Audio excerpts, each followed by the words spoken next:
In July 2020, BYJU'S offered $150 million to buy a 3-year-old company. This company was one of the shining stars of India's edtech space and had scaled to 50 million users in just 3 years. And it wasn't just BYJU'S. Unacademy too was interested to buy this company. The founders of this company, however, weren't too interested in these offers. $150 million from BYJU'S seemed too less, and they refused. They wanted to scale the company themselves and grow it much bigger. 3 years later though, the company was forced to sell itself for only $10 million.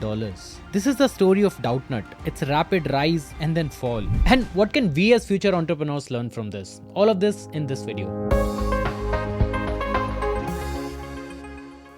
So, the story of Doubtnut started at a time when edtech was just taking shape in India. BYJU'S had just launched their famous learning app. Unacademy was only a YouTube channel at this point. And online wasn't the preferred mode of learning for most Indian students. See, this was before Jio, which meant that internet usage wasn't as common and abundant as we see today. And at this time, Tanushree, Nagori and Aditya Shankar were running an edtech company called Class 21A, which they had started in 2009. This company provided maths and science tuition classes to students. And by 2016, as internet adoption started increasing in India, they realized that like other sectors, online is the future of education as well. So they started brainstorming on their next idea, which honestly wasn't very difficult to find. See, Aditya and Tanushree had 7 years of experience in teaching tuition classes, and during this time, they came up with a problem statement and launched Doubtnut to solve it. See, private tuition is a big thing in India. According to a survey done by NSSO, 1 in 4 students in India take private tuitions, which means 25% of the total school-going students in India.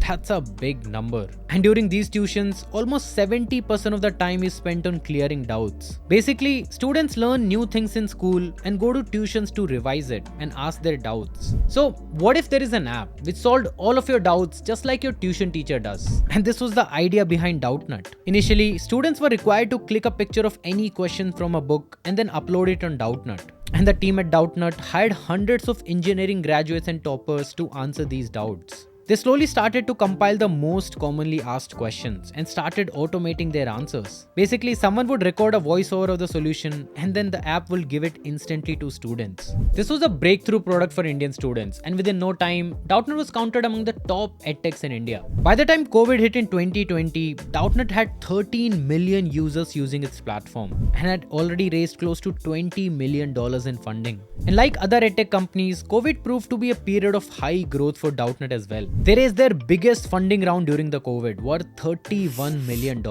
and were targeting a student base of 100 million. This was the time when Doubtnut faced a life-changing decision. India's largest edtech company BYJU'S offered to buy them for $150 million. Doubtnut's team, however, did not agree to this valuation, and the deal fell through. Now, it's interesting to understand why Doubtnut rejected this offer by BYJU'S. See, COVID, as we know, was a high time for all the edtechs in India. BYJU'S valuation grew from $5.4 billion before the pandemic to more than $22 billion in just 2 years. The founders of Doubtnut were thinking of a similar path. And I'm not guessing anything here. Look at this article from Tracker at that time. Doubtnut believed that raising capital and scaling up won't be challenging, especially at a time when the adoption of edtech platforms are at an all-time high. Basically, raise more money, onboard more students, and get a higher valuation. So, the next step for the company at this time was to focus on monetization. And one thing to note here is that although Doubtnut had millions of customers, they were not making any money from them, as their product was free to use. As a matter of fact, one of the reasons that they had so many customers was because they did not have to pay anything for it. This is when Doubtnut came up with a brilliant strategy. They would use this doubt-solving feature to onboard more students on their platform and then sell them things like live courses and videos on demand. Although this was a well-thought-out plan, but it wasn't easy to do. Fundamentally, it had two problems. Firstly, if Doubtnut had to start a new vertical in the form of paid courses, it would have to hire new teachers and staff, which would increase its cost fundamentally. And secondly, paid courses were a crowded space by now. Almost all the edtech companies at this point were selling courses of their own, and Doubtnut had to come up with something unique in order to stand out. And just when Doubtnut was figuring this out, they were hit by some unexpected turn of events. In 2022, the Indian edtech boom came to an end.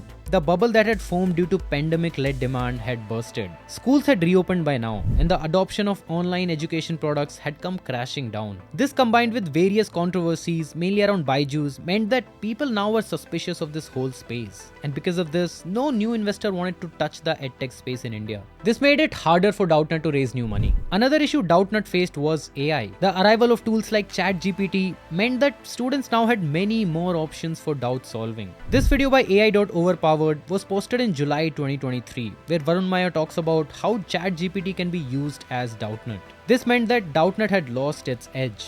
It neither had the money to build new products, nor the product to keep getting new customers. And finally, at this time, Doubtnut started looking for potential acquisition offers. Even though they were struggling, they did have millions of students using their platform, which was a very valuable thing. And when Alan offered them $10 million last November, Doubtnut could not refuse. Finally, what can we as future entrepreneurs learn from the journey of Doubtnut? I think the biggest lesson from this story is to exit at the right time. Now, that being said, it's not that easy to do. As Elon Musk says, your startup is like your child, and it's not easy to give up on it. But as entrepreneurs, we should understand at what stage of the company it's better to sell it to someone who can run it better. See, Tanushree and Aditya came up with the idea and built the first product and scaled it well. However, they weren't necessarily good at monetizing, which could have done better by a company like BYJU'S. And this is something which Whitehead Jr. did right. Karan Bajaj started the company in 2018, and after scaling it to 4 million users by 2020, he sold it for a whopping $300 million. And although the company has got its controversies, it was a very smart move by Karan Bajaj. In the end, I hope you got to learn something from this journey of Doubtnut. Feel free to share your opinion in the comments, and I'll see you in the next one.